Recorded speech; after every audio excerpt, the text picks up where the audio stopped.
Service in Columbia has issued a severe thunderstorm warning for southwestern Newberry County in central South Carolina, northwestern Salida County in central South Carolina, until 8:45 p.m. Eastern Daylight Time.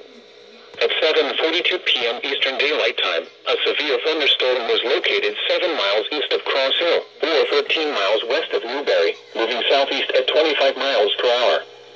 Hazard, 60 miles per hour wind gusts. Source, radar indicated. Impact, expects damage to roofs, siding, and trees. Locations impacted include Silver Street and Chapels. For your protection, seek shelter inside a sturdy building and stay away from windows. Repeating, a severe thunderstorm warning has been issued until 8:45 p.m. Eastern Daylight Time for the following county: Newberry, South Carolina,